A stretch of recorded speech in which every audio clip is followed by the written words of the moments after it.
নমস্কাৰ D time channel সকলকে স্বাগতম জনাই এতিয়া আহিছো আজিৰ প্ৰথম খবৰ মাজলৈ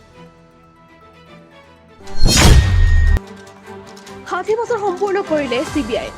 CBIৰ হীৰক জয়ন্তী অনুষ্ঠান এই অনুষ্ঠানত অংশগ্ৰহণ কৰিলে প্ৰধানমন্ত্ৰী নৰেন্দ্ৰ মোদী চাও হক খৰিখি अपनी बैंकिंग सेक्टर को मुश्किलों से बाहर निकाल करके लाए फोन बैंकिंग के उस दौर में कुछ लोगों ने 22,000 करोड़ रुपए देश के बैंकों के लूट लिए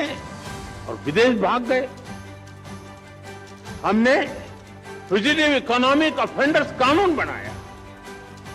अभी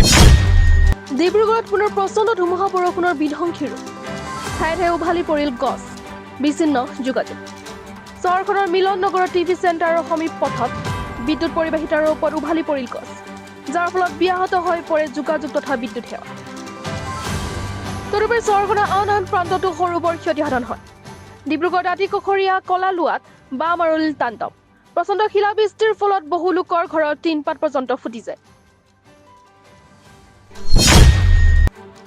অসম কন্যা এগৰাকী পুনৰ অসমলৈ কঢ়িয়াই আনিছে এক ভাল খবৰ টিংখঙৰ ছায়ামণি গগৈয়ে ৰাষ্ট্ৰীয় টাইকোৱাণ্ডো প্ৰতিযোগিতাত পদক আজুৰি আনি গৌৰৱ কঢ়িয়াই আনিছে অসমলৈ ওড়িশাৰ কটকত জৱাহৰলাল নেহৰু ইনডোৰ ষ্টেডিয়ামত অনুষ্ঠিত হোৱা 34 সংখ্যক national sub junior taekwondo championship 2023ত ছোৱালীৰ 32 কেজি শাখাত ৰূপৰ পদক লাভ কৰিবলৈ সক্ষম হ'ল অসমৰ ছায়ামণি গগৈ কি খেলিব গৈছিলা টাইকোৱাণ্ডো মই তাত চিলভাৰ মেডেল পাইছোঁ ভাল লাগিলে তুমি আগতে পূৰ্বতে খেলিছানে এপিনে গৰৈমাৰীৰ আৰক্ষী আটক কৰে 3 ড্ৰাগছ সৰবৰাহকাৰী ড্ৰাগছ বিক্ৰী কৰিবলৈ আহোঁতে স্থানীয় ৰাইজে ধৰা পেলাই এই 3 সৰবৰাহকাৰী আৰু ইয়াৰ পিছতে আৰক্ষীয়ে আটক কৰে এই 3 ড্ৰাগছ সৰবৰাহকাৰী ধৃত লোককেইটা ক্ৰমে ৰকিবুল হক ৰকিব আৰু সাদ্দাম হুছেইন মানে কেইজনমান ল'ৰাই ড্ৰাগছৰ লগত জড়িত ড্ৰাগছৰ ব্যৱহাৰ কৰি আছে তো আজিও সেইমতে আমি আমাৰ ভিডিবি আৰু আমাৰ মহিমাৰী গাঁৱৰ যুৱসকলে আমি এটা গোপন সূত্ৰত গম পাওঁ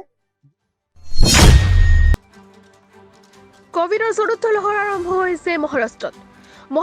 অতি ভয়াৱহ ৰূপত বৃদ্ধি পাইছে কোভিড আক্ৰান্তৰ সংখ্যা এদিনত কোভিডৰ আক্ৰান্তৰ সংখ্যা হৈছে 562 জন তদুপৰি বৰ্তমানলৈকে এই পৰ্যন্ত মৃত্যু হৈছে 3 জন লোকৰ স্বাস্থ্য বিভাগে জাৰি কৰিছে সতৰ্কবাণী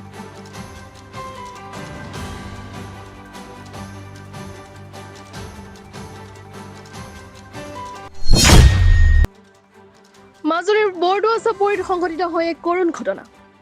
বজ্ৰপাতত থিতাতে নিহত হয় 5টাকৈ পশুধন তদুপৰি আহত হৈছে 20টাৰো অধিক পশুধন